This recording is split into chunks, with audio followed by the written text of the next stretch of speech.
This is October 16th, 1984. This is Joe Todd and an interview with Mrs. Maude E. Mix in Buffalo, Oklahoma. Ma'am, where were you born? In Ashland, or north between Ashland and Dodge, or ranch. And when's your birthday? October 1st, 1887. I was born 1887. Who is your father? C.C. Doby.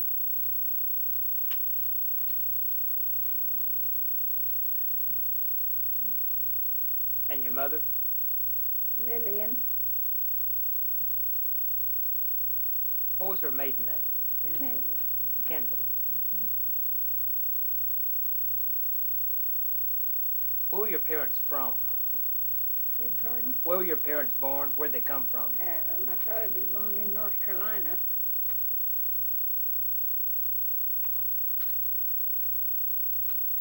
Mother was born in Missouri.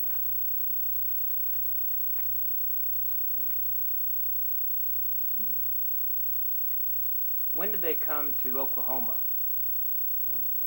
Oh, Dad used to be, he went to Texas when he was 14 years old, and he'd come up with the trail herds. And I don't remember, he was just a young man when he first come to Oklahoma. I don't know, I don't remember how old he was. He was, I think about 37 when he and Mother were married, somewhere around there. Did he ever talk about the cattle drives? Beg pardon? Did he ever talk about the cattle drives? Oh, yes.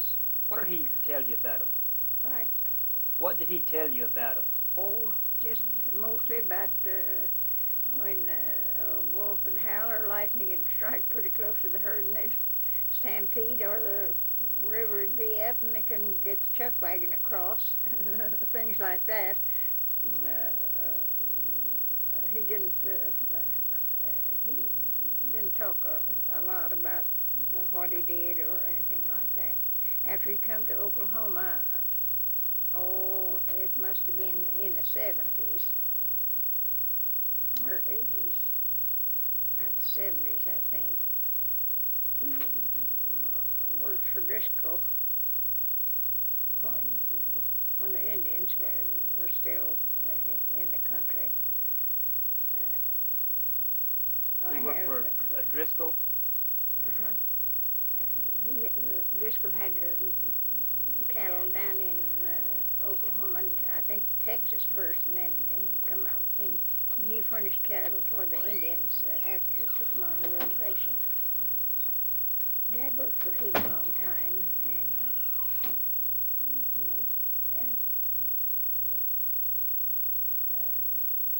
but I don't remember when that was. It was long, I'd say 18, and let's see, he and Mother were married 1879. Where were they married? At Medicine Lodge, Kansas. Did he ever tell you what they would do when the cattle stampeded? Try to get out of the way. You couldn't stop them. Then he used to try to stop a herd. Sometimes they could get them, if they could get them to milling around, why they'd stop. But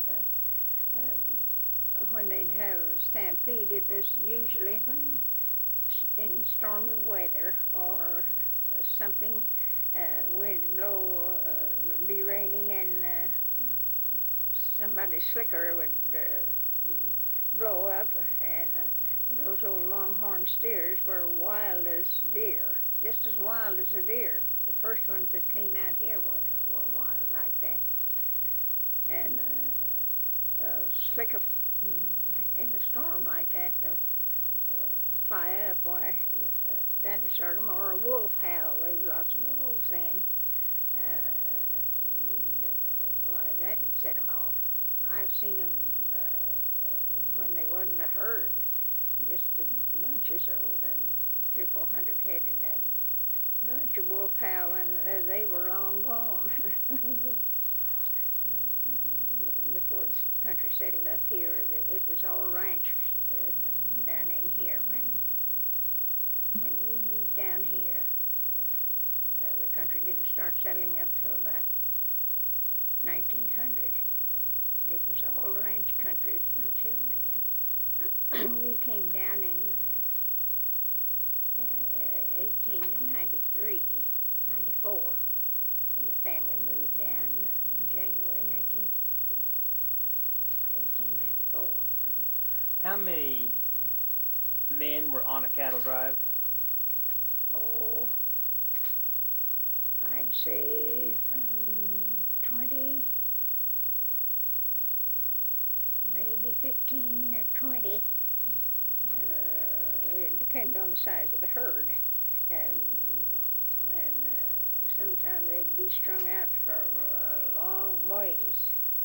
But Dad never did talk much about but there was cattle drives, 2 or 3 after we came down here, west of here, about between here and Ralston. There was a trail they called the old trail. Was and all those ruts would be that deep, and it was I'd say a quarter of a mile wide. There was that many steers by the time they'd probably usually an old steer or would be a leader, kind of, and the herd would usually follow after they'd been on the trail a while. They had quite a time when they'd first start, Dad said, when they'd first start the herd out. Where would they start from? What point?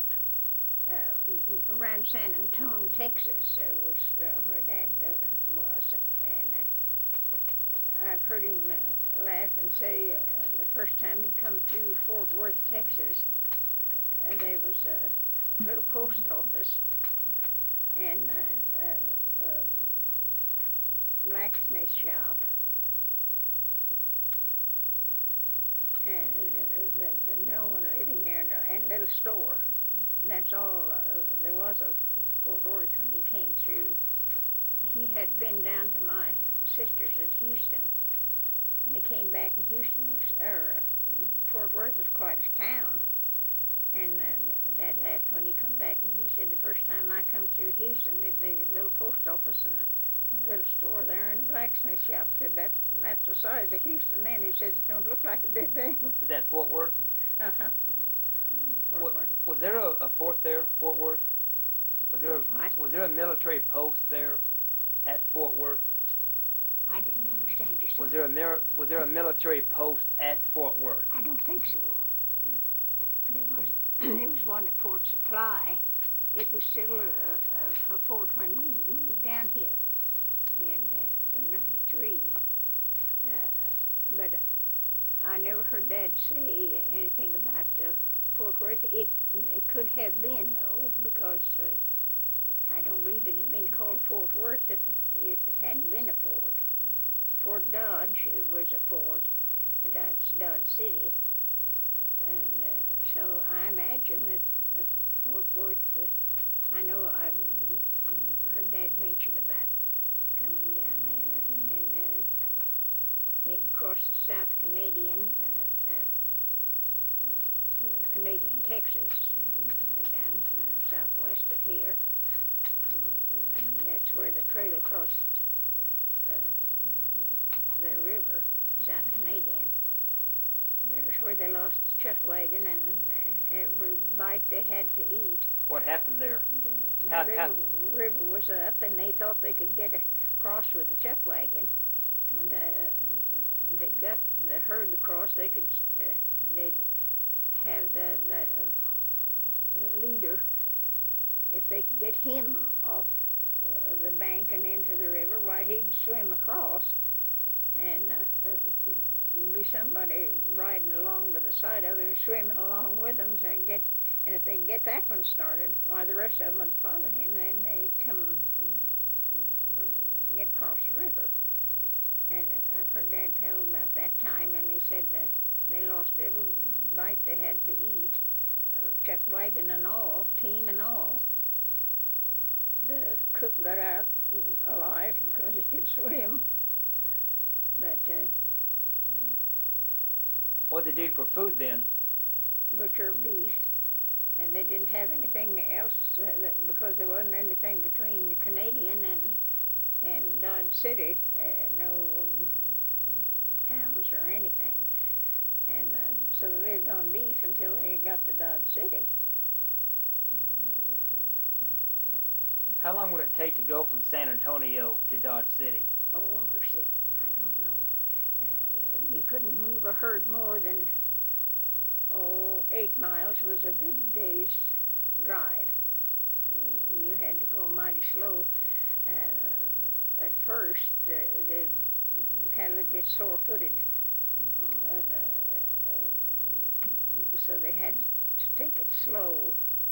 And but I know when we used to trail our cattle to Ashland when we shipped to Kansas City, and 8 miles was a good day's drive. Sometimes you wouldn't make that much, but you can't, especially beef steers, you can't if you push them, as they used to say. Well, you push all the fat off, and by the time they get to Kansas City, they didn't have much fat on them to start on. And it's all grass-fed, of course. And, so it took a long time to... Why did... Oh, go ahead, I'm sorry. What? Why did your parents decide to leave Kansas and come to Oklahoma? Well, Dad had, when he was working for Driscoll, that was... what was that for? Fort Reno, out from Oklahoma City. Dad was stationed there a long time when he worked for Driscoll, and that was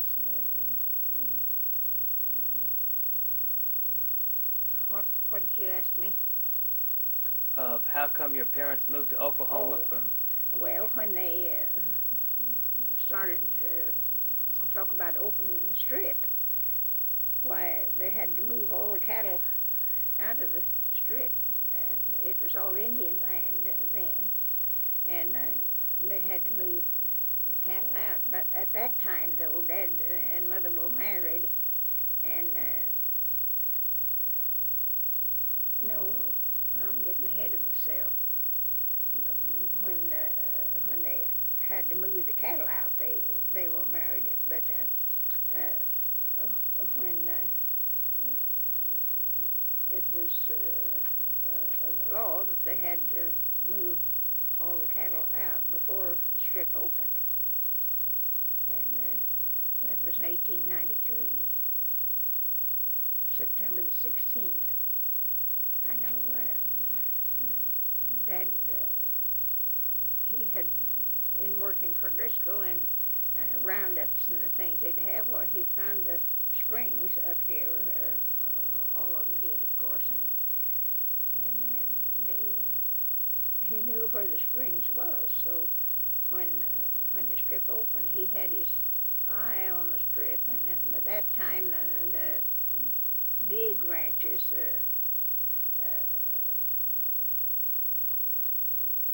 they kind of cut them up. They didn't have miles and miles and miles. When we lived at Ashland, and when Dad was working down in here, sometimes he'd be gone 3 or 4 months at a time. We wouldn't see him.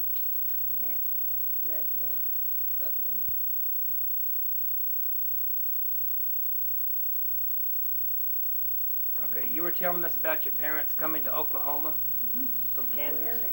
Well, after we kids were all born in Kansas, Dad worked for Mr. Johns. He had a ranch in Kansas and Oklahoma, both, and What was the name of his ranch? What? What was the name of his ranch in Oklahoma, Mr. John's? Golly, I don't remember. I was a small fry at that time. I have a book, what's the name of that guy wrote about that book, was told about Mr. John when Dad worked for him. Hoop Trail. No, the Hoop Up Trail. That's what it was, Hoop Up Trail. I learned more about when Dad worked for him than I had ever heard, because he was gone most of the time, and he never did talk much about what he was doing or anything. But he worked for him until we moved down here in '93. And Did Mr. Driscoll, your father, work for?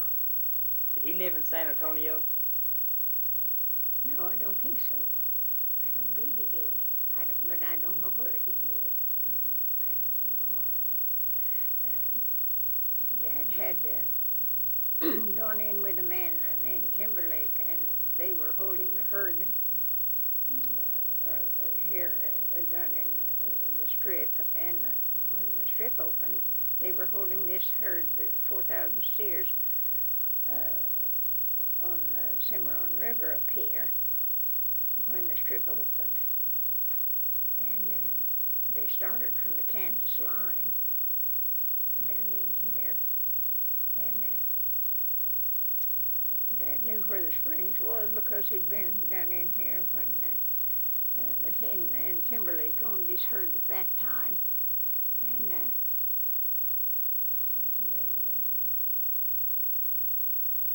I've got a clipping that one of the boys that was with the outfit when they was holding the herd there, after they'd had to move them out of here, there was good grass down in here. And by that time, the buffalo were practically all gone. And there was real good grass down in here. So they, several big outfits, out here at Guyman now, what is their name? XIT was their brand. I can't remember his name. One of the boys still lives out at Guyman. I see his name in the paper once in a while. But anyway, when it'd be a big, bad winter, or the cattle from Kansas, clear from Kansas, they'd drift before that storm. And come springtime, why, all the outfits would go together and gather the cattle. And that spring, before we moved down here, it had been a bad winter. And Dad was down in here gathering cattle when he was training this saddle horse he had to make the trip with for about 6 months before the run. He'd run him so far and found out how fast and about how far he could go at a time. And I remember I was just a little kid, and but somebody had we was living on the HF ranch northwest of Ashland then. Mr. Johns owned that then. And Dad was coming down here and to help gather the cattle that had drifted down in here, and he left Herman Boucher, was a neighbor kid of ours that lived up on the flats south of Dodge City, and told him how long and how fast to take Eagle, that's the horse's name, to so he'd be in good shape when and it was this was in February, and it was kind of a cold morning, and the way Eagle, all the saddle horses then were just little old Spanish ponies, you'd call them now. We didn't have good horses like they have now, that is blooded stock. But they were tough as rawhide. And as soon as Herman roped all those horses in pitch, when the boys, if it was a cool morning, nearly always when they'd saddle up and get on, why, you'd see a bronc riding. All of them that morning, I knew the way Eagle was acting that we was going to see a show, and Herman was just a kid, about 16, 17 years old, and he hadn't ridden very much. He got on, saddled him, got on, and he started pitching, and threw him up on top of that barley stack, just as neat as if he'd have. I can see that yet. So did your father stake the claim at Doby Springs? Uh-huh. But he rode this gray horse down. He was a good horse. And lived, I don't know how old he was, but I was a good big kid, and I was 7 when we moved down here. And I expect I was, 14 or 15 when Eagle died. And, was that the horse's name? Uh-huh. Eagle? Uh-huh. Old Eagle. And I know that I've heard Dad say, I promised Eagle if he'd get me down to where I could get those springs, that he'd be a privileged animal from then on. And he never did ride him on roundup or anything like that after that. He just kept him, let him run out mostly, just run out with the saddle horses. And did your father talk about making the run, the day of the run? yes, I've heard him tell about it. Billy Grimes, he filed on a place northwest of town here, about 7 miles. Billy Grimes and his brother Bill, or well, I forgot the other one's name, but Billy and the other Grimes, and another man, I've forgotten his name, and Dad were all there, had all been down in here, knew where the springs was, and they all wanted is good water, soft water, and worlds of it. Our town's getting, we get our water from Doby Springs, and they all wanted that. Well, Billy got a racehorse for his mount to make the race, and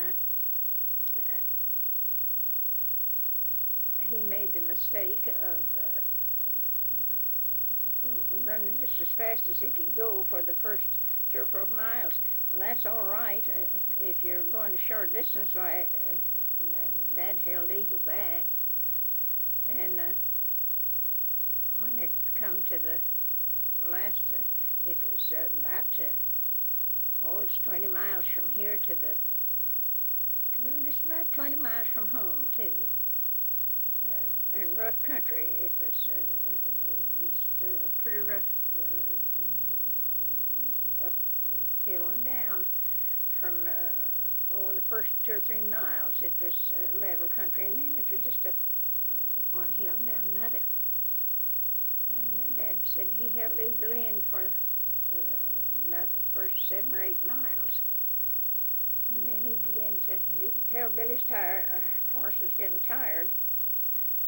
And but he was just 5 minutes ahead of Grimes. But this youngster that wrote the piece, Dad never did talk too much about the race or anything. He had got what he was after, and that's all he cared about. But this youngster wrote that piece, and he said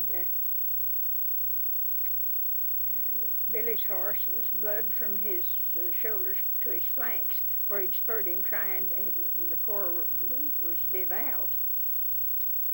And, well, Eagle was tired by the time they got there, too, but Dad Dad held him in, and Billy got quite a ways ahead of him. But he took his horse too fast on the get-off. So, but this boy said I was too young to have any hair on my face, and I couldn't file. But he said I sat on a pinnacle and watched him, watched the race as long as he could see him. And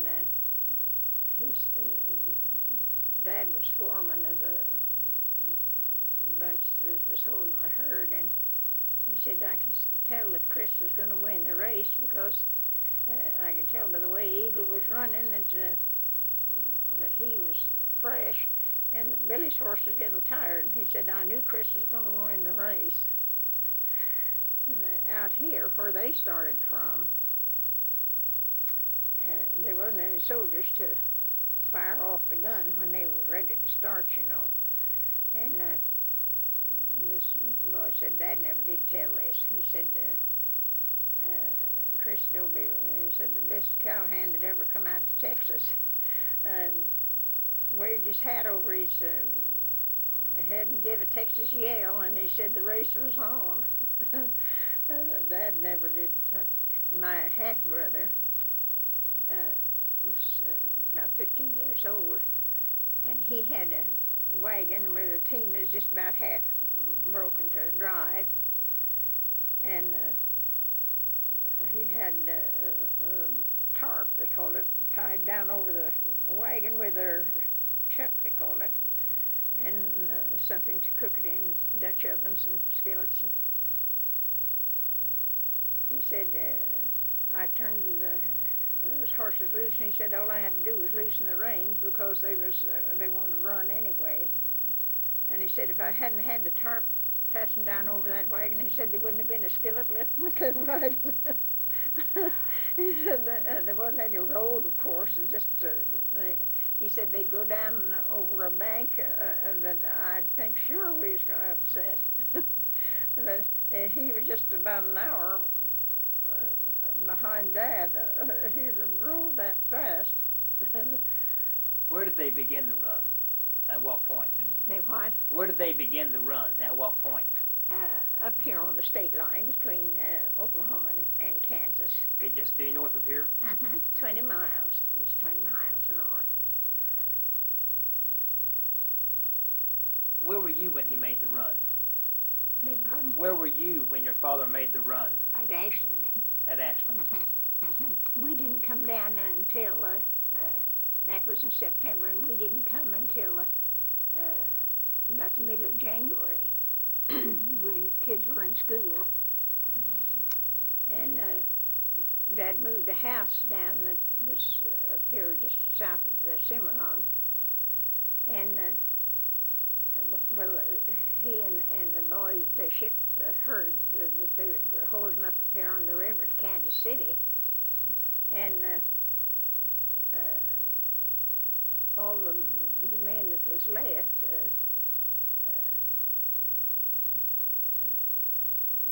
come down to help Dad build what we called a dugout. They dug down into the ground for 4 or 5 feet, and then laid the rest of it up with logs, and then put a floor in the ceiling for the ceiling, and put a shingle roof on it, what we call the old dugout, because he hadn't got the house.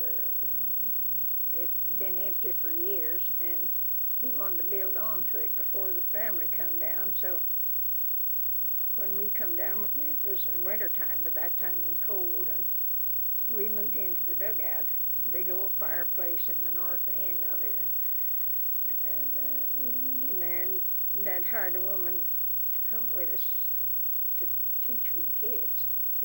Dad didn't have much education himself.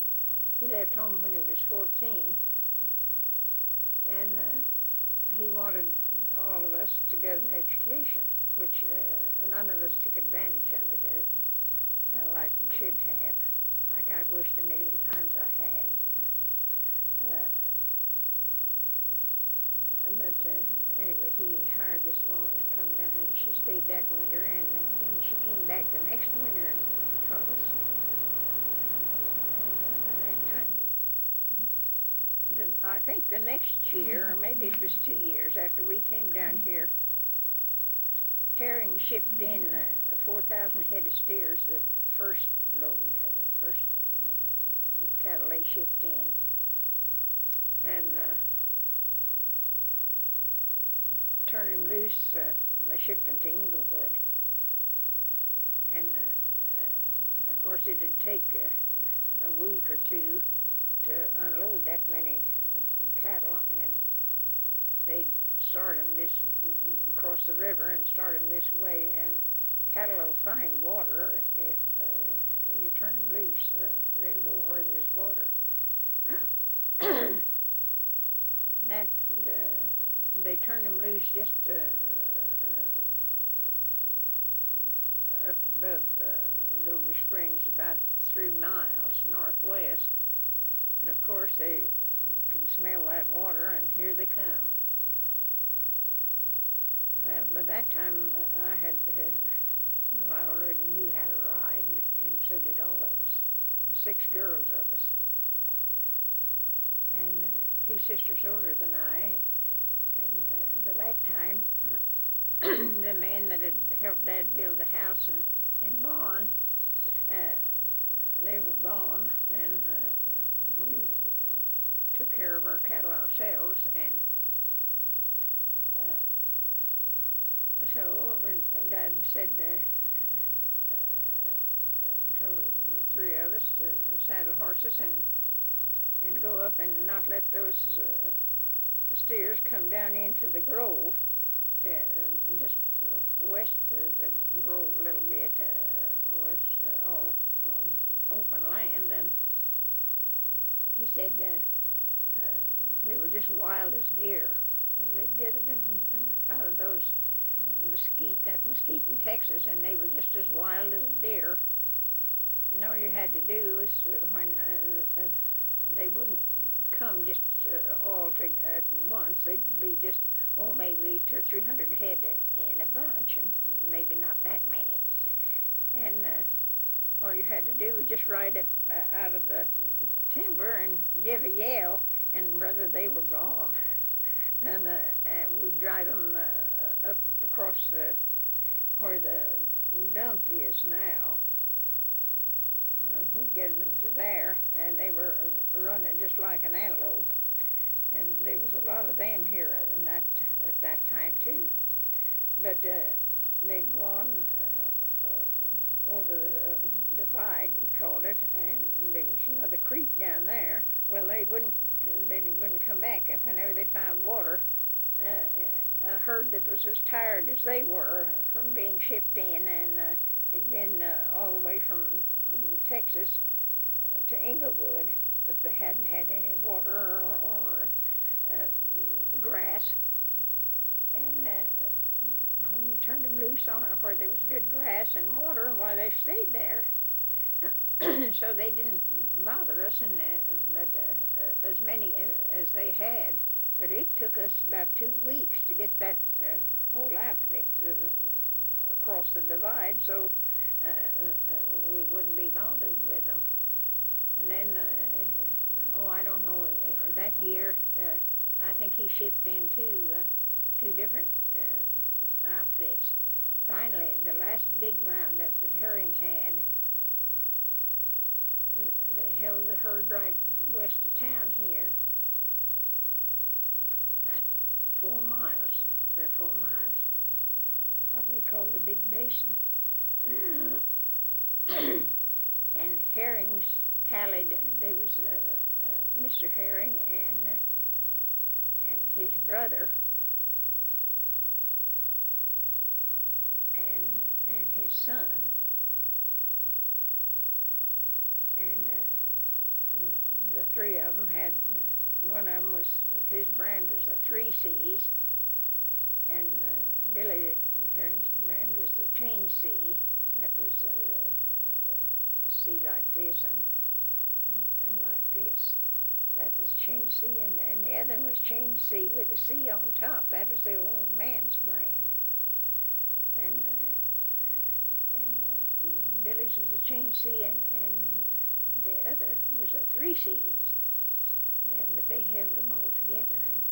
But they tallied out 10,000 head that time. But that was the end of the cattle country here. What? That was the last big roundup. What year was that? What? What year was that? Oh, I'd say about 1899, about 99, because our twins was about a year old. And they were born in 90. No, it was about 98. 1898. But that was the last big roundup. They had little, there'd still be some that they missed, you know. But Herring's had a big outfit, And, but they sold most of their cattle at that time. Then they just had a small ranch up here. Oh, I expect they had 1,000 head on the river, up on the Cimarron. They moved up there. Their headquarters used to be just about 2 miles south of Doby when they first moved here. How did you come to Oklahoma? Covered wagon. Covered wagon? Uh-huh. Tell me about that trip. Oh, I don't remember too much of it, only it was the coldest day I ever was out. Is that in January? What? Did you move in January? Yes, about the middle of January. And Mother had a baby 2 weeks old. I have often wondered how in the world she made that trip and took care of all the wee kids. How did women, how in the world did they, but I never heard her complain in my life about hard times or anything like that, or having to do without things. When we had to go to Ashland and Englewood for groceries, well, we'd go to Ashland and get 500 pounds of flour, and a sack of 100 pounds of sugar, and buy dried fruit. That's the only kind of fruit we ever had, was dried peaches and apples, and potatoes and beans. Of course, everybody had, and they'd buy 100 pounds of beans in a sack of, because that was a staple out in coffee. They'd folks, we kids didn't drink coffee, but the mother and dad did, and he'd buy 50 pounds of coffee in green beans. It wasn't roasted. And if you want to smell something that smells good, put some green coffee in a bread pan and put it in the oven and let it roast. I didn't drink coffee, but that was as pleasant a smell as you'll ever see. How many of you moved down in January? Well, there was 10 we kids all together, and the whole bunch come. My half-brother came too, and all that winter. Now Did your father come with you? What? Did your father come up and bring you down? Oh, yes, yes. We had hands that winter, that first winter, and they slept up in the loft with my brother, half-brother, and but that was a cold old trip, and it took all day. You get up and leave Ashland by the time it was daylight, and it'd be dark by the time you'd get down here. And, Could you make it in one day? uh-huh, yeah. How did you? What? How did you ride with 10 kids in one wagon? Oh, I don't remember. They were always, we had a wagon seat over it, you know, and that tied up in the back, and there was a bed. Some way Dad put bed springs in the back of the wagon, and I remember covering up to keep warm on that bed. And, well, some of the ones that's old enough rode horseback. You never rode in a wagon in those days if there was enough horses to go around that was gentle enough that you could ride. And most of them at that time, we kids couldn't ride. But I don't remember when I learned to ride a horse. As long back as I can remember, I could ride. Little old horse we called Old Chunky. We all learned to ride on him. But, I expect they was,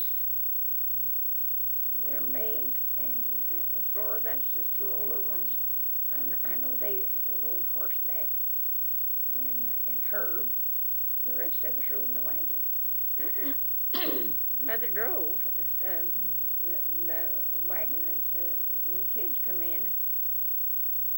I look back and how she made that trip with a 2 weeks old baby, I'll never know. Who took care of the baby? Huh? Who took care of the baby? Oh, I don't remember. I imagine she did mostly because the older girls was riding a horse. But I think he slept most of the way, if I remember. I know I took a nap 2 or 3 times on the trip down. In those days, when Dad would ship cattle to Kansas City, he'd always get our winter supply of clothes and wool blankets. He'd buy wool underwear for everybody and woolen blankets and bring it back when he come back from Kansas City. And he had bought the winter supply of blankets, so we had those blankets to wear, and always had tarp. Tarp and slickers was something that you kept handy all the time. You didn't, if you was going to ride 10 or 15 miles, you tied your slicker on the back of your saddle because you never knew when it was going to storm or rain or something, and you just kept that slicker tied to your saddle. Who was Mr. Herring? Billy Herring, well, after he left here, he went to Amarillo, Texas, and built a hotel, and I think that hotel is still at Amarillo, Texas. Was he a rancher? Uh-huh, yes. Did he leave when the strip opened? No, he didn't come until after the strip opened. And but he was here, well, till 1900. The country began the spring of 1900. It rained for 3 solid weeks in March and early part of April. And the grass was that high, you never saw such grass in your life. Well, the place looked like paradise. And the farmers from Missouri, some of them, and Kansas and Arkansas, mostly Missouri and Kansas, would come out here and see what the country looked like, and they thought they'd hit paradise. And the country started settling up. Well, you had to get, there wasn't such a thing I ever heard of as range law then. Everybody's cattle just went together, and they'd round up, calf round up in the spring, and the beef round up along in the latter part of August and September, and ship the calves when they were about 6 months old, and then ship the beef herd.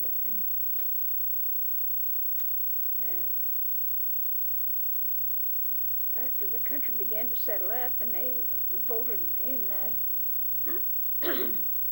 where you had to fence everything in, you couldn't and you couldn't keep cattle out of their fields to save your life. You couldn't build a fence strong enough to keep those old longhorns from jumping the fence and getting into their, and there was just no way in the world. And the country settled up so fast. Of all the sick people you ever saw in your life, it was the cowmen when the country began to settle up. And we called them nesters. And, what were some of the big ranches your father worked for? Well, Mr. Johns and Theus and Driscoll. I think that's about the only three that he worked for. And by the time he was working for Driscoll, he had quite a few cattle. Well, was holding 4,000 head up here on the river, and he had half interest in them with a man named Timberlake.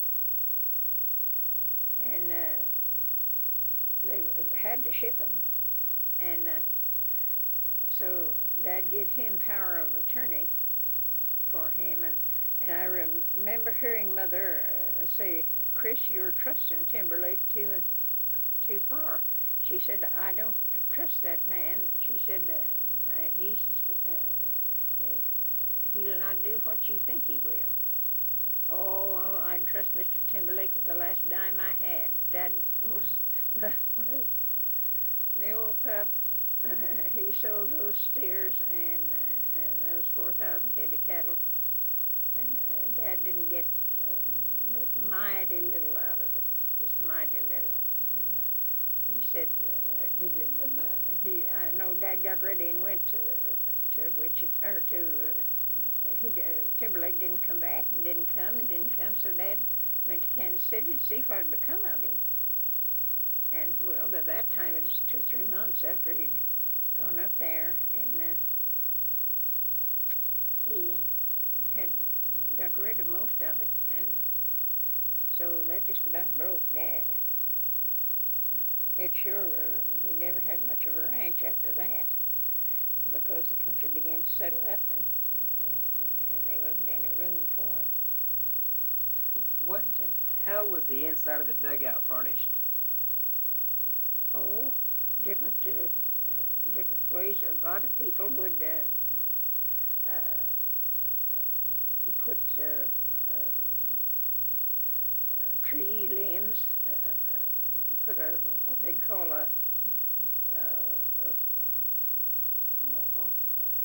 a log anyway, across the top, and then they'd take logs about that big and put them as close together as they could, and then put brush or hay on that, and then dirt on top of that.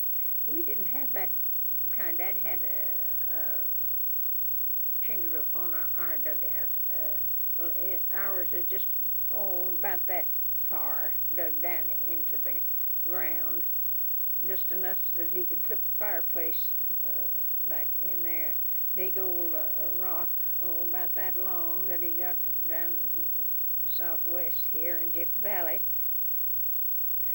to lay in front of that old fireplace, and the black walnuts we used to crack on that old hearth and sit in front of that fireplace. And then we lived there for about, the first winter. Let's see.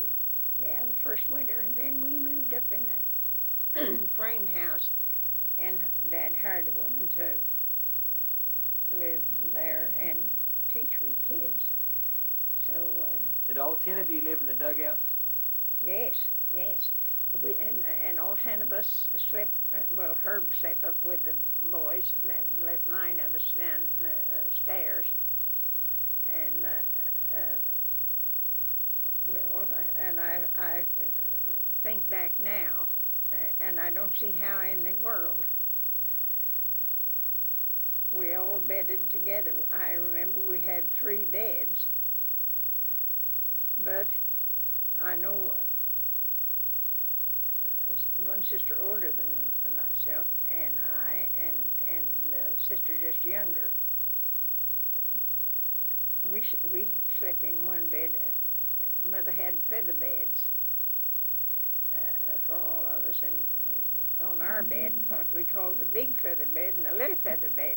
Little feather bed was just about that thick, goose feathers, and when it'd be a blizzard or just awfully cold, why, Mother would take that little feather bed and put a wool blanket between us and the little feather bed and for our cover of a night.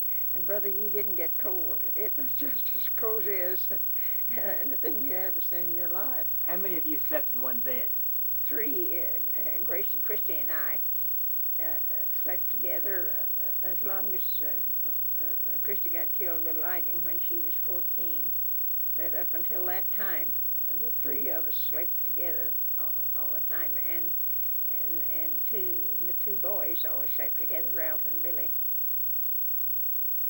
Slept together. How big was the dugout? Oh, I'd say about 14 or 15, maybe 16 feet wide. Yeah, it might have been more than that. It had a log front. They just dug back so they could have the fireplace. And we had a floor in our house. A lot of the settlers, when they first came out, they didn't have any floor. And the roof was boards, and the men slept up in the loft up there. And but I'll tell you, the settlers had a rough old time of it when they first come out here. I know a lot of them went hungry, and a lot of them did. Besides the 3 beds and the fireplace, what else did you have in the dugout? Oh, and the table, of course, and that we eat off of, and 2 dressers, and the cook stove. Mother cooked on a big old cook stove because with that many men, she had to bake bread about every other day. And this was a big old stove. And but that many sleeping in a bed helped to keep you warm. And I don't ever remember being cold. After I was married, and the country settled up down here, a lot of people had trouble keeping warm. But that old dugout was warm as toast with the stove and the fireplace both. Why, it was just as warm as toast. Did you have the inside walls plastered? This what? Were the inside walls covered? Inside the dugout? Get what, honey? Were the inside walls covered, or was just a dirt wall? No,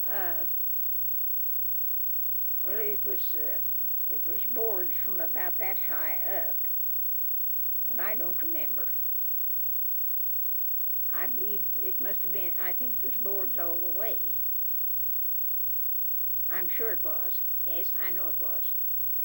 I never thought of that until now, but it was. It was boards down at the bottom, all the way up, and the windows in the east and the west. Instead of standing up straight like this, Dad laid them down long ways, and you pushed them back and forth this way, and there was one in the west and one in the east. And how long was your father stationed at Fort Reno? what? How long was your father stationed at Fort Reno? Oh, I don't have any idea, son. I just don't. Not too long, I don't believe. And he wasn't with the army, but they called it Fort Reno. But Driscoll had his cattle there then. I think it was a ranch, and at that time they just we always called it Fort Reno. But I think Driscoll had his ranch around there. I'm not sure about that. But I don't think that they had anything to do with the fort. I'm sure they didn't have. I know he didn't when they were at Fort Supply. Did they provide cattle for the Indians? Uh-huh. Was that Mr. Driscoll? Mm-hmm. Mm-hmm. For a long time they did. I've heard my mother tell you might be interested in. When we were living at Ashland, that was before I was born. They had taken the Indians to the reservations at Fort Reno and Fort Supply both. And Mother had lived in Missouri, and that was when the Indians would go on the warpath. That before they had put them on the reservations, and they'd go on the warpath and just kill everybody they come to. And so she had been with that all of her life, and after she had her boy by her first marriage, her Floyd, and then she had the two little girls. Flora was 3 months old, and Dad was getting ready to come down in here to a roundup, and Mother said, "Now, Chris, I don't want you to go off and leave the children and I here." She said, "The Indians, some of them has broke out because I've been watching their signal fires. And at night," she said, "you can see their signal fires and you can see the lights." And she said, "and you can see the smoke of them in the daytime." And he said, "Oh, now, Lily, it's just a little bunch that's broke out." And he said, "The soldiers will have them. They'll catch them just before they have a chance to do anything." And she didn't want him to leave. We were living north of Dodge then, and there wasn't anything between our house and Dodge. But there was a few settlers around, and so Dad went on to the roundup and left Mother and the kids and with a team and wagon and milk cows. Well, he'd been gone a week or so, and a man come by and had his horse almost ridden to death, and and he told Mother to get to Dodge just as quick as she could, that there was a band of Indians that broke out and they was killing everybody that they come to. Well, she said you had to have a good saddle horse to corral that team. And she didn't know how in the world that she'd catch that team, but she had to wait till dark. He told her she asked him to go and drive the team in for her, and he said, "Miss Doby, my horses give out," and he said, "I've got 3 more settlers that I've got to get started to Dodge," and he said, "I just don't have time." And so Mother said she got some corn and put in a bucket and sent. Herb was about 10 then, and sent him out. She said any other time you'd have had to have a good saddle horse to corral that team. They was gentle enough after you get them in the corral. And he shook that corn, and they heard, and she said that he let them walk right up and catch him. Well, they got started to Dodge, and she said there was a wind. She said I'd see the grass moving, and I just knew that it was an Indian behind that bunch of grass. And she said I made up my mind that before I'd let them, because she'd seen several captives that the Indians had taken in her lifetime.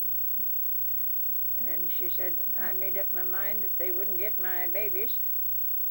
She said I was going to kill them first, and she had a 6-shooter, and I'd finish myself last before they'd get us. But she said they kept driving, and you had to cross the Arkansas River, and there was just one place that you could get across. And she said when I began to get close to the river, I began to worry that I'd miss the crossing. It was dark pitch, but she said the Lord must have been with us, because I hit the ford just just as it was coming daylight. And she had just driven into the stockade where they all went when the Indians was on the warpath. Dad rode up with a horse. Somebody had told him about this band of Indians, and he had about ridden his horse to death trying to get there. Mother said, "I tell you, Maude, I never did think as much of your pa after that." Because she said, "I told him those Indians was on the warpath." And she said, "He just knew that they wasn't, or that the soldiers would catch him." Another time she told me about the Indians, that was at Dodge too.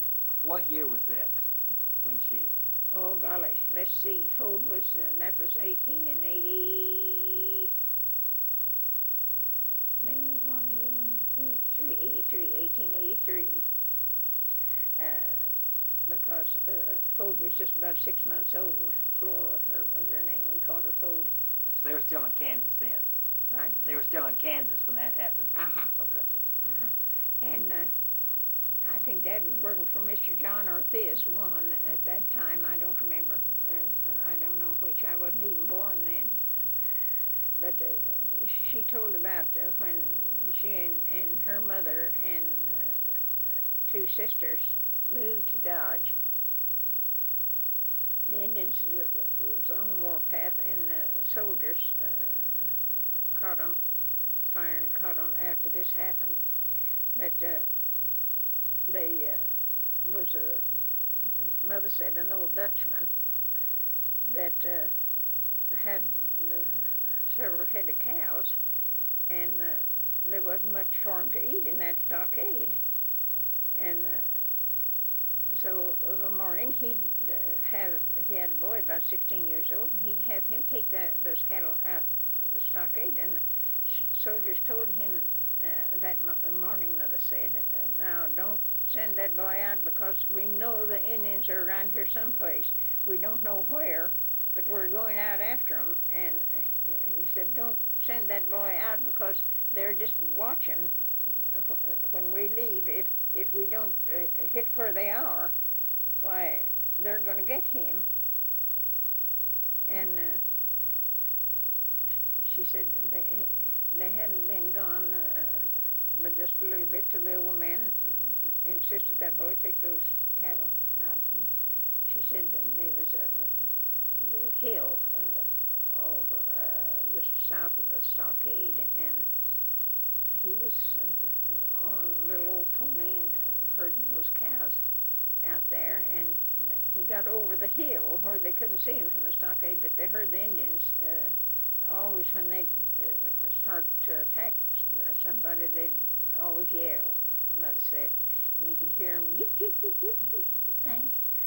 And she said, "Here come the boy over the hill, just whipping that horse up one side and down the other."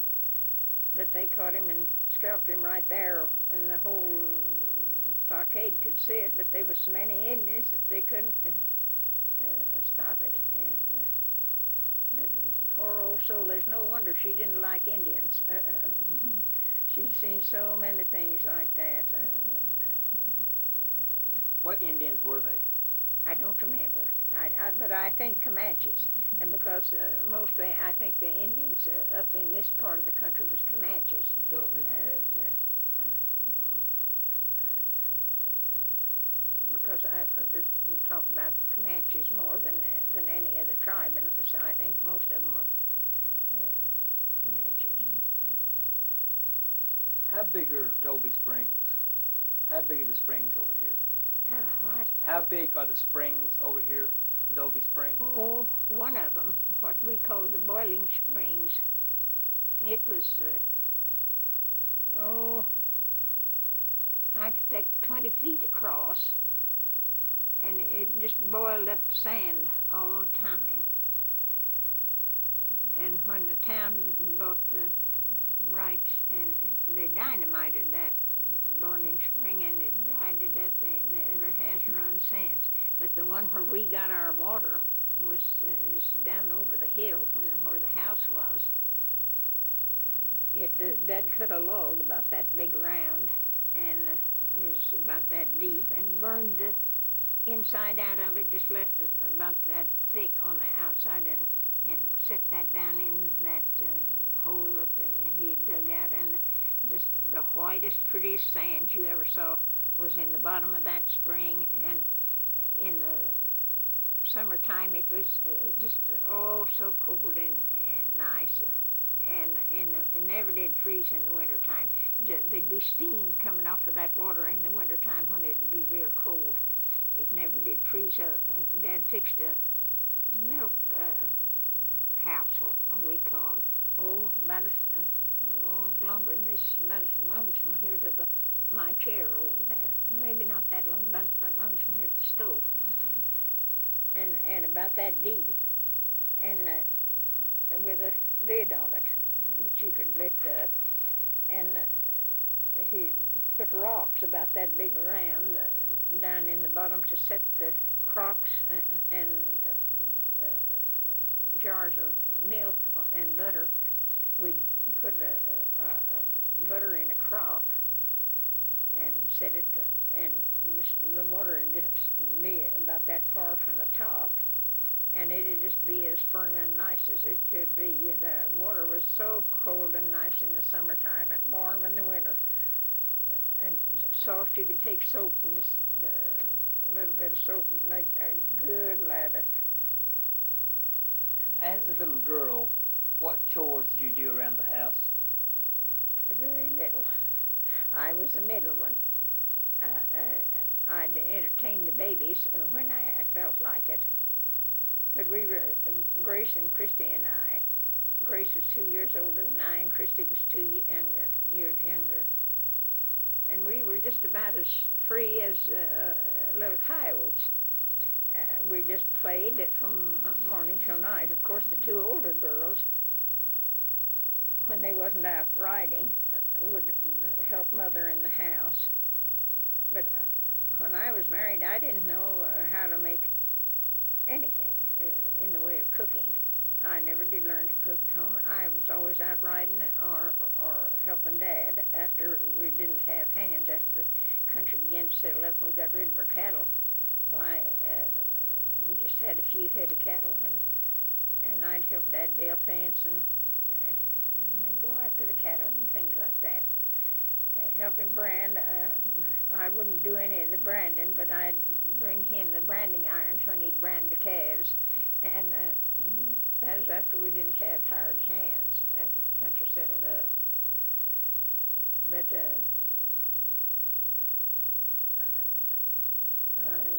I sure didn't learn how to keep house. I'm not a good housekeeper yet. Tell me about your early Christmases. Oh, that was a high time of the year. We never missed a Christmas. Dad would always get a Christmas tree. He'd go, but we never seen it until Christmas morning. He'd go and down to what we call the Cedar Breaks, south east of home. Oh, it must be 7 or 8 miles. And where he'd put that Christmas tree to where we kids wouldn't find, because we roamed just like little coyotes. But we never got to see that Christmas tree until Christmas morning. And when he'd get our Christmas, for our Christmas, when he'd go to Kansas City in the fall, he'd buy our Christmas stuff.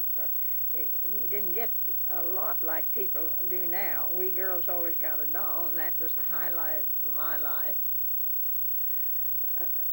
But usually one present was all we got. That would be on the Christmas tree. Here in Oklahoma or in Kansas? That is here in Oklahoma, yes. Why would he go to Kansas City in the fall? Ship cattle, beef steers in the fall. I think he'd ship the calves about the 1st of September, August or September. No, it wasn't that late, I don't believe, because it wasn't, might have been 2, because the calves were big enough to wean. He'd ship the calves, and I remember one time he come home I heard him say to Mother Lilla, I got 5 cents a pound for those calves. He said they just about paid the freight up there. And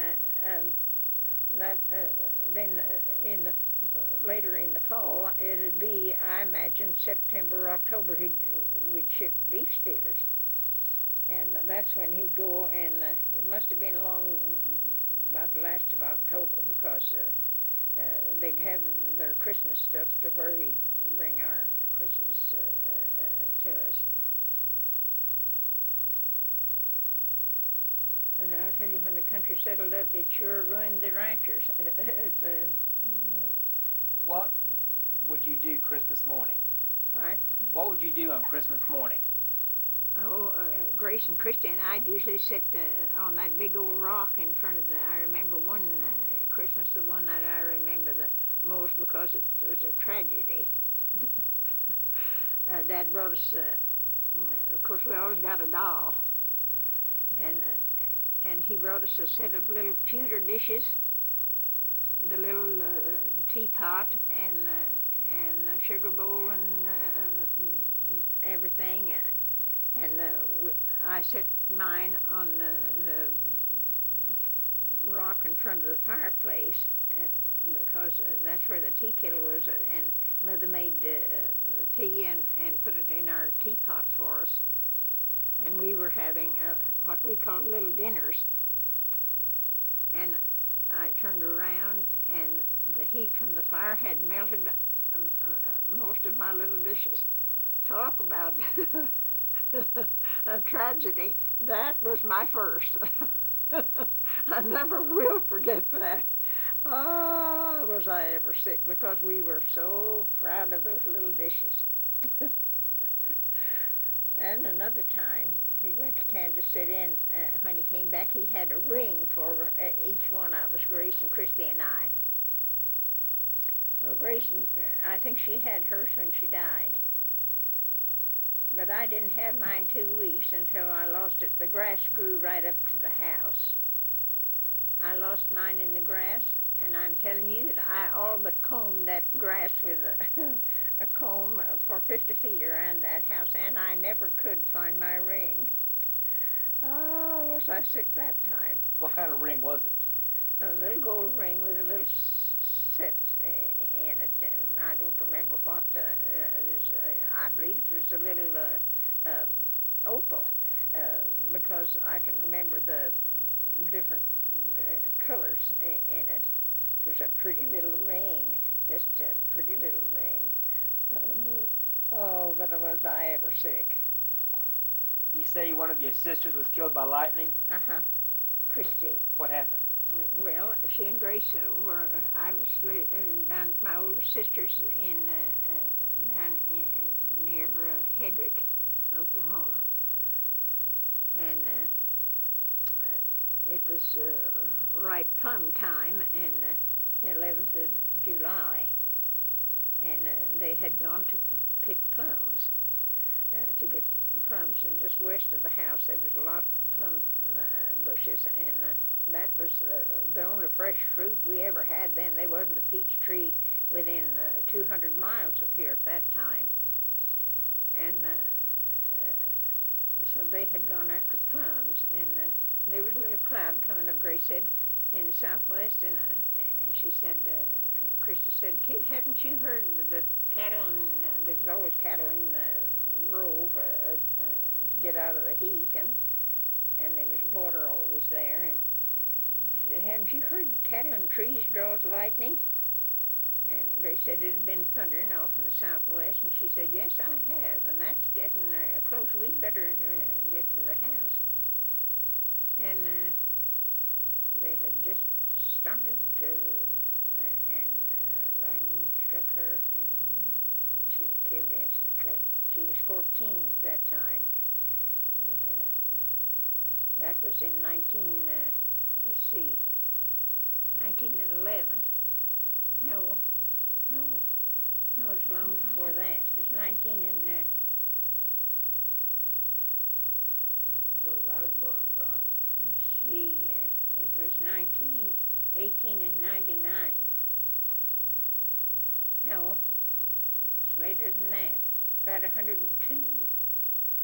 1902. Yes, it was 1902. What was the name of your father's ranch? Beg pardon? What was the name of your father's ranch? Oh, we just called it a home.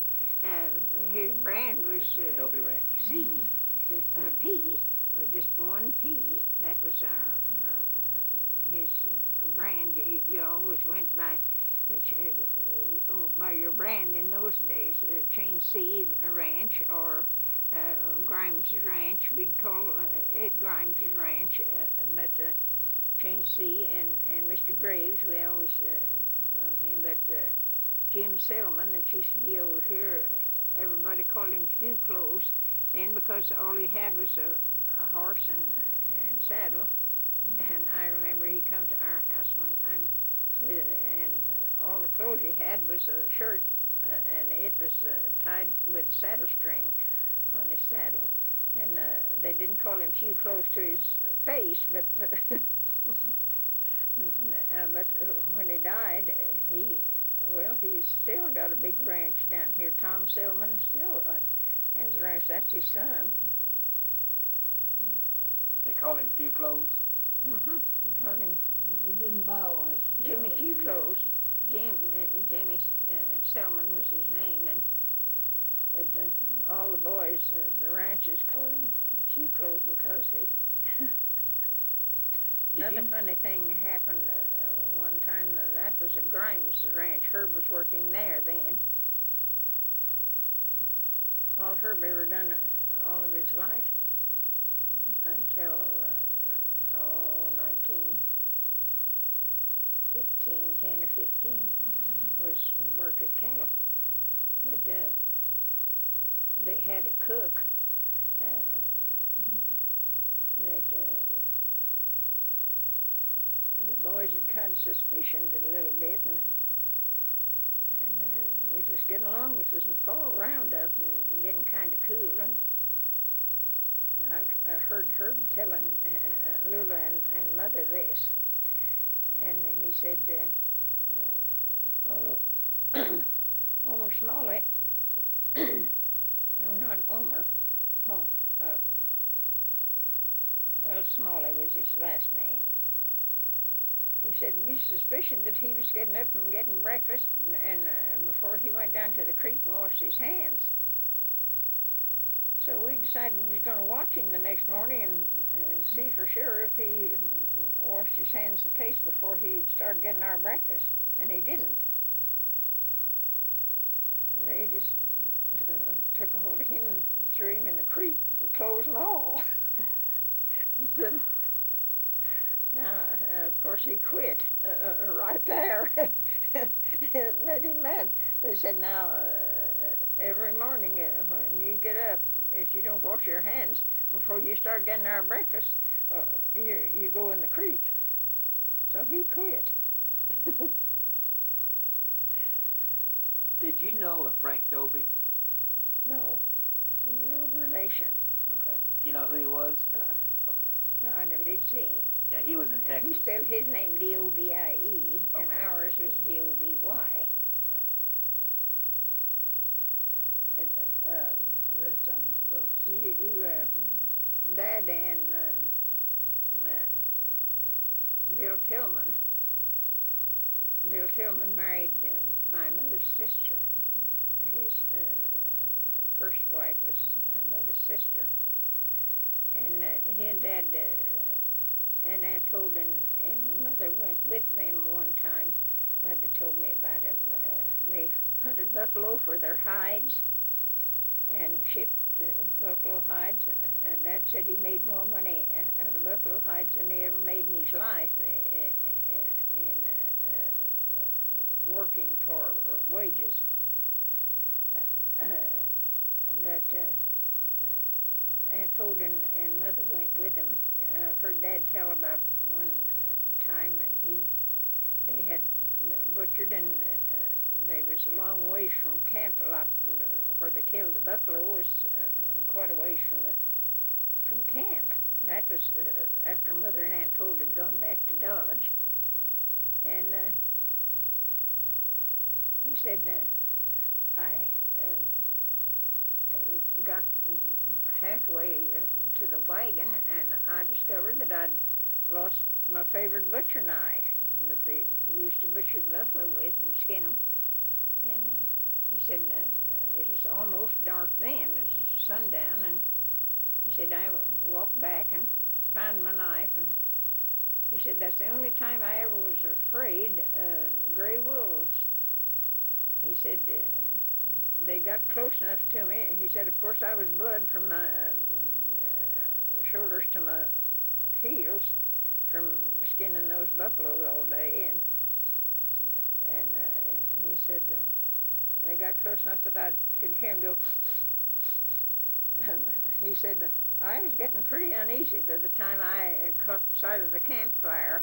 He said, I'd never been afraid of a gray wolf before, but he said, with all that blood on me, he said, I didn't know what. He was telling somebody that come to our house. Was that your father? What? Was that your father? Uh-huh. Did you know Bill Tilghman? Oh, yes. What was he like? He was a nice old guy, though, when I knew him. When he came out here after someone he arrested and took, I never did know who he was. He didn't say that's what he came for, but he came to our house after I had all my family. I know one of the boys went to show him where the hotel was. But he was a nice old guy. What did he look like? He was a tall, broad-shouldered man, had been when he was a young man. He was a good-sized man then. Well, he was to my house twice after when we lived out here, and he was living at the city then, I think. I'm not sure. No, he wasn't. He was still at Guthrie.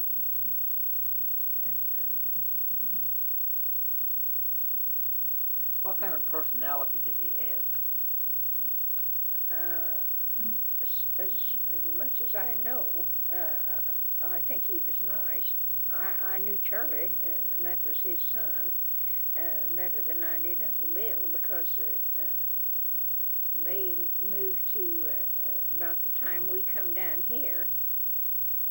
I know Aunt Fode used to come down when we lived north of Ashland. She would bring her family and come down to our house, and we'd go to Dodge to see her. She was as pretty woman as I've ever seen in my life. Big black eyes, and her face was, she had a beautiful complexion. She was a beautiful woman. But I didn't see her after I was, 5 or 6 years old. But I can still remember how pretty she was. And I didn't see Uncle Bill from the time we moved down here or long before that, until he came out here, because they lived at Guthrie and we lived out here. Well, in those days that was as far as from here to New York now, and people just didn't travel a lot then. That was before automobiles. When's the first time you went to Guthrie? What? When did you first go to Guthrie? When? I didn't understand. When was the first time you went to Guthrie? I never did go to Guthrie. You didn't? No, Okay. I never did. Well, the first time I ever I went through there, golly, it's been 20, more longer than that, because Michelin was a baby. That's my granddaughter, and she's 40 years old now. So it's been about 38 years. It's the only time I ever was through Guthrie. But they used to live at Dodge. Uncle Bill and Aunt Fode lived at Dodge, and we lived about 15, 20 miles this side of Dodge for a long time till we come down, and they went to Guthrie about the time we come down here. And so we didn't, I don't think Mother ever got to see Aunt Fode after they moved to Guthrie. I'm sure she didn't. When did he become U.S. Marshal? What? When did Bill Tilghman become a U.S. Marshal? Oh, I believe while he was still at Dodge. I believe he was a marshal when he was at Dodge.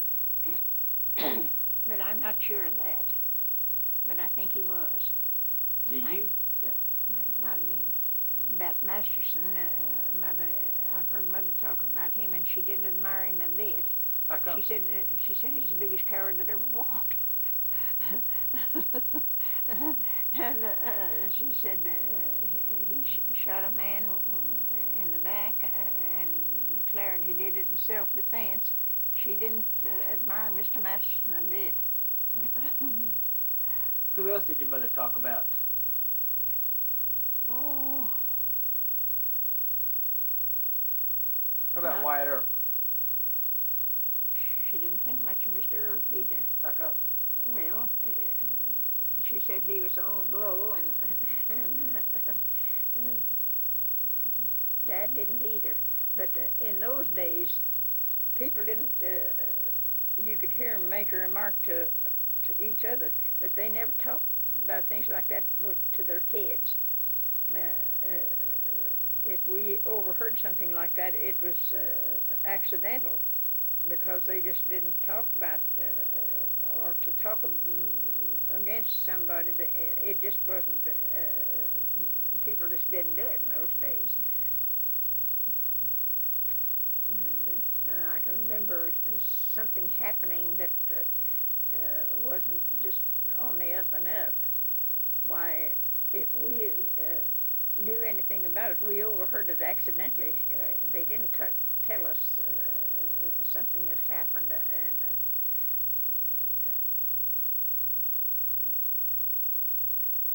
we were about as innocent as kids could be until the country began to settle up, and because there just wasn't anyone around to tell us anything that wasn't right.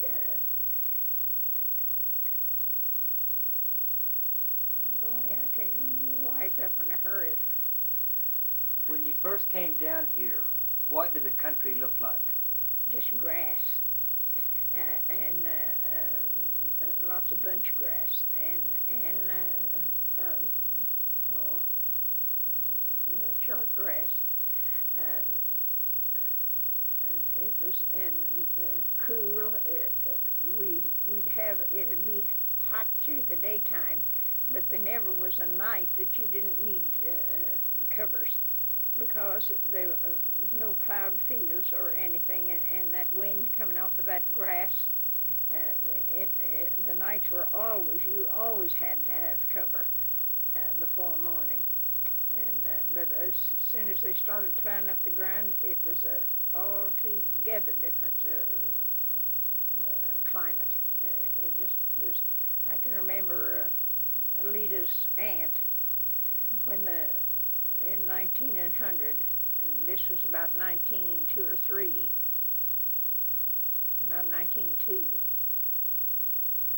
Oh, it was a dry summer, and the settlers, of course, wanted rain on their crops, and they called everybody together to go to church and pray for rain. And her name was Melissa Riley. And I was over to her house, and we were talking about the settlers. When the country first settled up, we didn't have much to do with the settlers when they first settled, because we resented them coming in. And Melissa said to me, well, they can pray for rain now and they might get it. But she said, you wait till July and August. And she said, then watch them and see how much their praying's going to help in July and August. She said, we just don't get any rain in July and August. And she said, they might get rain now, but she said in July and August they can just pray all they want to, but they won't get any rain. How did the climate change? Huh? How did the climate change after they plowed up the ground? It was so hot. The weather was so much hotter than it was before it was plowed up, and so much dust and dirt. the wind would blow a gale, just a perfect gale, but there wouldn't be any dirt in the air. It'd be just clear as could be because there was grass everywhere, and there just wasn't any dirt when the wind did blow. And, it just changed the climate altogether. Do you remember your parents talking about the Jayhawkers in Kansas? Oh, yes, yes. Tell me about the Jayhawkers. Well, I didn't know too much about them because we came down here. The Jayhawks they didn't like the settlers from when this country began to settle up. They looked down on settlers from Oklahoma. And to this day, there's a little bit of a rankle there. When you go to Ashland, if you're from Oklahoma, why you'll see them kind of raise their eyebrows. And of course, when we found that out, why we didn't care anything for the Jayhawks.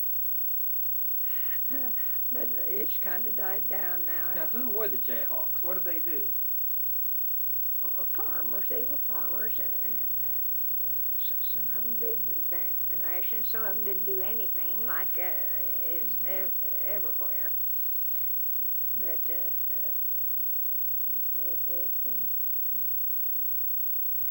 do you remember the Spanish-American War? Yes, I do. I remember my daddy saying he come in one time. They'd had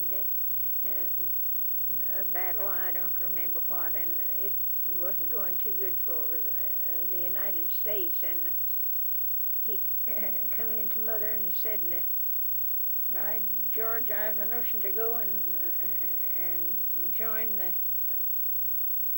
Teddy Roosevelt was in that war, and join Roosevelt. Mother said, "Yes. Anybody with 10 children's got a lot of business." That was in '98. She said, "Anybody with 10 children's got a lot of business going to war." Dad didn't say any more about going to war. Did many of the boys from around here go to the war? In '98? In that war, no, I don't remember that they did. Well, there wasn't anybody here then to go in '98. Very much. No, I don't remember anybody from here going to that. But the First World War, I had a brother and 2 brothers, and another one on his way. When the armistice was signed. Tell me about Armistice Day. Oh, I never was as glad of anything in my life. What'd you do on that day? Nothing, only just thank the Lord. It was sort of a let out and a shock. Just about 2 weeks before the armistice was signed, I was alive then. my brother was just shot all to pieces and wounded, and he didn't get to come back to the States. That was in November that the armistice was signed, and he didn't get home until the next April. He was able to be shipped to a hospital at San Antonio, Texas, and he didn't. That was in April, and he didn't get to come home until the next November. He had 27 pieces of shrapnel, and one of them was in his shin right there, and it never would heal. It got infection in the marrow, and it never would heal. He worked for years and years, but it finally killed him. That's what killed him. Tell me about Statehood Day. What? Statehood Day, when Oklahoma became a state. Well, we were having a storm that night. Of course, everybody, by that time there was a little town here, and we'd moved to town. And Mr. McMahon's lived out here on between here and the cemetery, and on the farm out here, and they were deathly afraid of storms. And everybody was so glad when we got statehood, and 2 or 3 of the neighbors that lived out here in the country had come to town to celebrate, and they celebrated not wisely but too well, and was on their way home. And when they got about a quarter of a mile from Mr. McMahon's, they began to holler and yell. And McMahon's, it had been thunder and lightning, and they'd come from Texas here and had been in some bad storms, and they thought that it was some of the rest of the family yelling for them to get to the cellar. And one of their boys had an accident and got his leg caught in a buggy. They were going somewhere in a buggy and tore his leg off right at the knee. Barney, he was about 12, 14 years. Well, he got his trousers on, but he didn't get his suspenders up over his, and he lost his crutch that he walked with all the time. This is what I remember the best about the statehood, only that everybody was glad. And Mrs. Mack kept her milk down in the cellar, and she had it sitting on the floor where it'd be cooler down there next to the floor. And Barney getting down those stairs without his crutch, with his suspenders hanging down, he got tangled up in those suspenders and sit down in a crock of clabber. And the next morning, Mr. Mack, he always come to town of a morning, and he stopped at our house, and I heard him telling the kid's daddy about Barney sitting down in a crock of clabber. And anytime anybody says something about statehood and how we celebrated, I always think of Barney and his clabber. But it was a big event, I'll tell you. Everybody was just mighty pleased. Teddy Roosevelt signed, and my sister took Dad's, when he proved up on the place, she took that to Washington State with her, and she died out there, and we lost all of those papers. She had all of Dad's papers, and Roosevelt had signed that that he had proved up on the place. Land patent. Huh? The patent.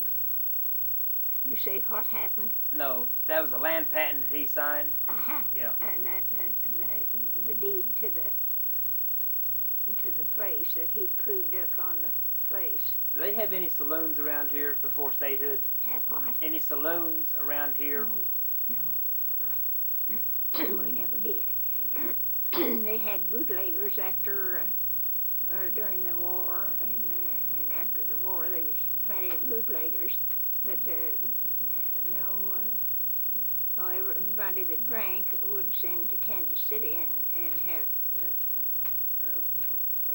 whiskey sent to Sitka, Kansas, in gallon jugs.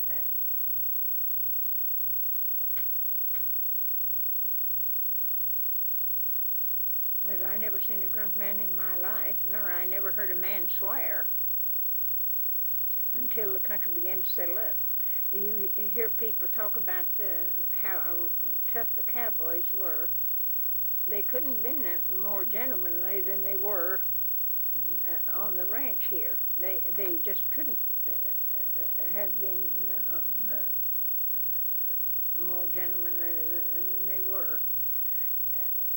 And I until after the country began to settle up, and we had a dance out here in the country one time, and there was a guy come there drunk, and that's the first drunk man I'd ever seen in my life. What about storms, tornadoes? We've never had one in this country until the first tornado I ever seen was after I was married, and that was in 1905. It was 1905, the first one I ever seen. We had some storms, and I've been afraid of storms all my life. I don't remember when I wasn't afraid of storms. The first one that I remember, Mother swears I was just a little past 2 years old, because she said Mrs. Barkley and Herb and I had gone to church. Some preacher come through. We were living in Kansas then. And she left me at home with the older girls and Mrs. Barkley's girls. That was the only neighbor we had between there and Dodge. And Mother and Mrs. Barkley and Miss Bouchers that lived up on the hill. Anyway, this preacher come to the schoolhouse and was preaching that afternoon. And I don't remember the storm, but I remember the girls crying and having a fit, and I was just scared to death. I don't know what I was afraid of. I can't tell you what I was scared of, but I was just scared to pieces. And it came a hailstorm that killed little calves and coyotes, and Mother had Herb go and get their team, and she heard it, the roar, and she said, Herb, it's going to hail. You go get our team and bring them here to the window and hand me the lines. And because she said, if you don't, and when that hailstorm gets here, they'll run away. So he did, and unhitched him from the wagon and handed Mother the lines, and she said it was the worst hailstorm she ever saw in her life. But it must have been that storm that scared me, because ever since, every time it storms, it just petrifies me. I've been afraid ever since. But Mother said that it killed little calves and coyotes. She said it was hail as big as her fist. Just beat everything into the earth. Did any of your uncles or your father serve in the Civil War? No. Dad left home when he was 14. That was before the Civil War. And went to Texas, and it was so far out there, I don't know if they even heard about the war. San Antonio was just well, it wasn't a town then at all. It was ranches, and he was working on that ranch. No, none of my people, well, Edna's grandfather on her dad's side was in the Civil War. Grandpa Mix, he was 93rd Indiana was his regiment. I can remember him saying he belonged to the 93rd Indiana. He's buried at Little Rock. Did you know him? Oh yes, he was a dear. Did he ever talk about the Civil War? Oh yes, a lot. What did he say about it? Oh, one thing he told about, he said that people would tell you that Rebs, he called them, wouldn't fight. He said, don't let anybody tell you that, because he said they was as brave men as you ever saw in your life.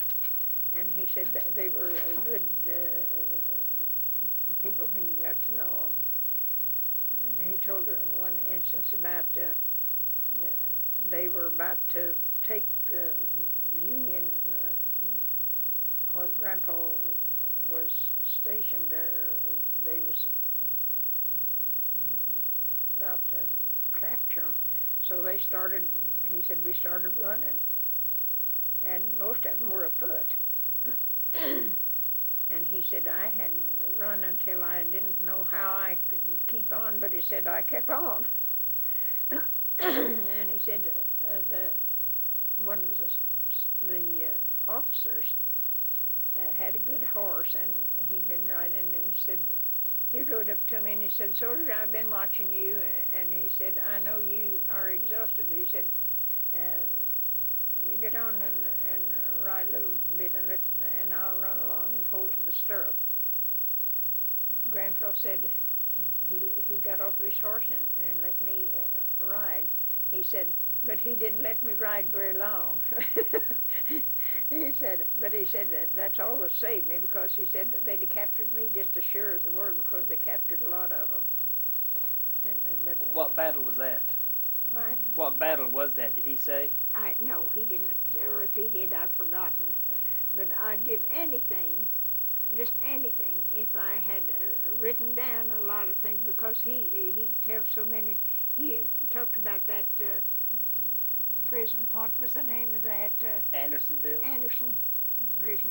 He said that was the most horrible place that anybody could ever imagine. He said you can't imagine anything more horrible than that. What was his first name? Joe. I'm sorry?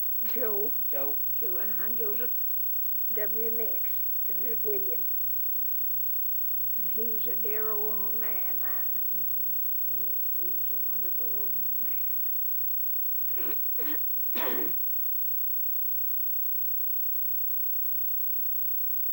And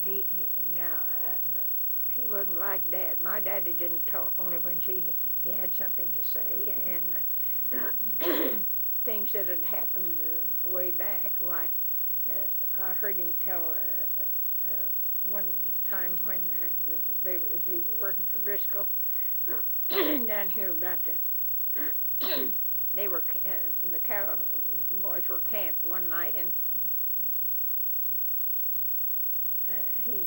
they'd had supper and just sitting around, and it wasn't quite dark yet, and he said a young squaw come. He said clear away from any tribe. There wasn't any Indians anyways close to him at all. He said what in the world she was ever doing out there by herself, because he said Indians just didn't do that. He was telling somebody else that was visiting at our house, and he said she come up and said she was nearly starved. He said she eat everything in camp. He said, I tell you, she just cleaned everything that we had left from supper. And he said we talked to each other about, of course, they couldn't speak her language and she couldn't speak theirs. And he said we boys talked about how in the world is she going to hold any more. But she just kept eating until there wasn't anything left that was cooked. And Grandpa said she reached under her blanket and pulled out a terrapin and tossed it in the cook's campfire where he cooked supper. And he said the old turtle tried to get out, and he said she had a stick with her, and he said she'd take that stick and push it back in there, and she said when she got it cooked, she raked it out and took two sticks and pulled the terrapin apart and just started eating the terrapin. He said before that, he said she was a pretty squaw. And he said when I seen her, he said, now boy, she's mine. He said when she started eating that terrapin, he said, I said, boys, you can have her. Now, he'd have bit his tongue out before he'd have told we kids that, but this man that was visiting, he's an old cowboy that every time one would come within shooting distance or hearing distance of they'd stop, and sometimes they'd sit 2 or 3 days at a time, and if you'd go up to somebody's house and just stop and visit an hour or two, why, the people was insulted because you didn't see, sometimes it'd be 2 or 3 months, you wouldn't see a living soul, only just your own family. And anybody would come if they'd stay. A lot of times we'd have somebody come that the folks knew. They'd stay 2 or 3 weeks at a time and just visit and welcome as could be. And I can remember when herrings used to lay off at roundup time, they'd always hire a lot of extra hands. And after roundup was over, they wouldn't need them in the winter time, so they'd lay them off. Well, there was always one would come to our house and stay all winter. Claude Powell, three winters that I can remember. Claude Powell stayed at our house like that, or helping with the chores or anything like that. They were company, and they just and Charlie Porter. I don't know how many years he stayed at our house, and Fred Porter wintered with us 2 or 3 times, and we didn't think anything about it. It was just anybody that come was welcome, and if somebody was going through the country and their team was tired or their horse was, they'd stay 4 or 5 days and let them rest up, and they were just as welcome as could be. Where's your nearest neighbor? We didn't have any. Ashland was the nearest we had for 2 years after we moved down here. We lived here 2 years, and I looked out one morning, and there come a teaming wagon from the south with a man and a boy and 2 girls. Well, we knew that it was somebody in the country because they wouldn't have been driving without a cover on the wagon and saddle horse or 2 and being out like that. So we knew somebody had moved to the country, and it was J.W. Myers. And they'd lived within 2 or 3 miles of us for 6 months, I reckon. But it was back over the hill, and we didn't, our saddle horses and the mares and colts always roamed either out by what we call the West Windmill. Herring had drilled a well between here and Ralston, and there was water there, and up what we call the Redoubt Lake. And then the next water was up here on Snake Creek. Well, our horses would be one of those 3 places. When we'd go to find cattle or horses, why, we'd go to one of those 3 places because that's where the water was, and that's where they'd be. And so... After the run, you didn't have any homesteaders that settled around here? After what? You know, in '93, when they opened it for the run, the Cherokee Strip, were there any settlers around here? No, they didn't. And Mr. Myers is about 2 miles or 2 years before they came down. They had lived out by Gate. Well, that's 20 miles from home, and now we'd go to Gate once in a while. I remember we went there one 4th of July, got up before daylight, and drove out there for the, and I expect there was maybe 15 or 20 people there for the picnic. And that's the first picnic I ever went to, and there just wasn't anybody to neighbor with, only the ranches now. Grimes hired, that was 5 miles from our house. He had a foreman that had a wife. Well, not at first. He didn't. It was just a bachelor outfit like Herring's was. And but finally, the man and his wife stayed. But that was after the country began to kind of settle up. And, but how big was the Grimes Ranch? Huh? How big was the Grimes Ranch? Oh, I would say 3,000 or 4,000 head of cattle. Was as many as he ever had. And who was Mr. Grimes?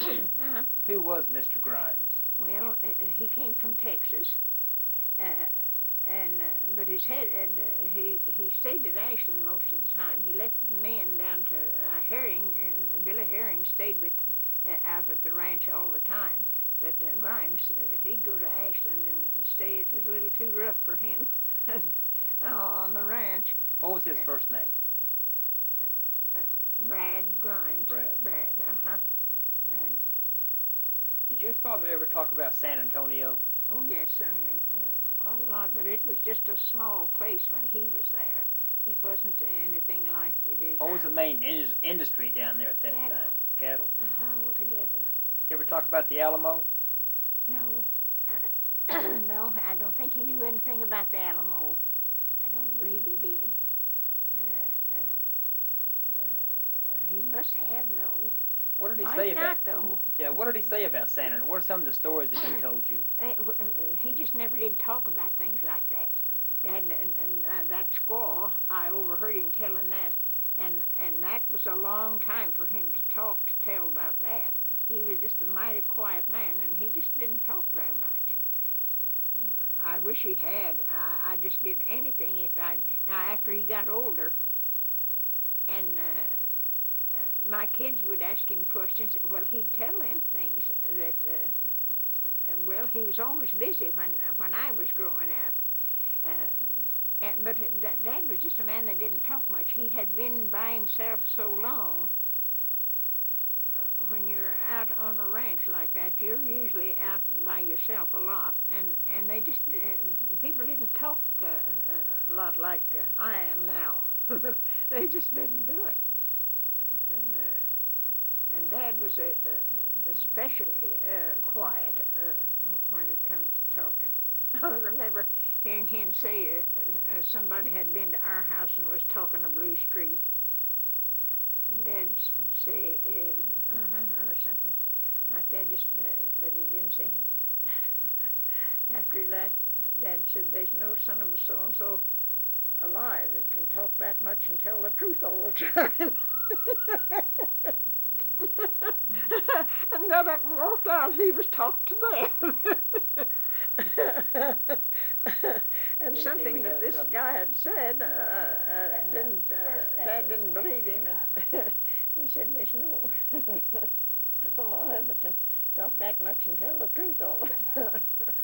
Who were some of the first settlers to come in this area after your family? Well, let's see, Myers came first, and then Rita's grandfather, Mr. Crouch, her great-grandfather it is. Let's see. My grandfather. No, he would be your grandfather, wouldn't he, Yes, Rita? he'd be my grandfather. Uh-huh, Grandpa Crouch. He was a Southern, now he was in the Civil War, Mr. Crouch was. And bless his old heart, he fought for the South. And Myers fought for the North. And they were just as different as Mr. Crouch was a Southern gentleman, if one ever walked. And Mr. Myers left a little bit to be desired. And I was afraid of it. but they didn't have too much to say to each other. That still rankled with each of them. Of course, Mr. Crouch, his side was defeated, but he was altogether he'd been raised, and for his day was an educated man, and a nice old man. Did they ever talk about the war? No, he wouldn't talk about the war at all. He just wouldn't say anything about it. And,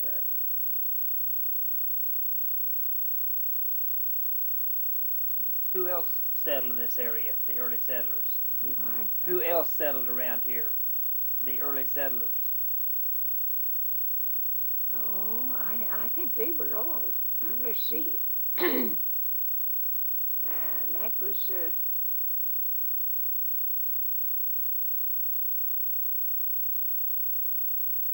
First post office. about 93. I don't remember. Grimes is. Grandma got her Well, heard from Mama. Jacob Wolf. Wolf's lived up on the Cimarron, close to Englewood. Jake Wolf and let's see. I know when we'd go to Englewood, we'd usually stop at we'd drive that far and stay at Wolf's at night, and then drive to Englewood the next day, and then make it back there that night and on the way home. When was the town of Buffalo settled? 1907. 1907. Was that the first post office in this area? Oh no, the first post office was Belair. And John Kearns had moved in, and they had lived at Gate. He was raised at Gate, and and they had a post office in a little old dugout, just about as long as this room is wide, and just about as wide as from the window back. That way, that was their home, the post office, and a little store. They'd have a case of tomatoes and corn and tobacco, because by that time there was a few settlers, and when they began, Dad never did chew, and that tobacco and the post office. That was Bel Air.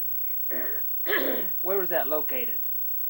On the creek out west here, about 6 or 7 miles.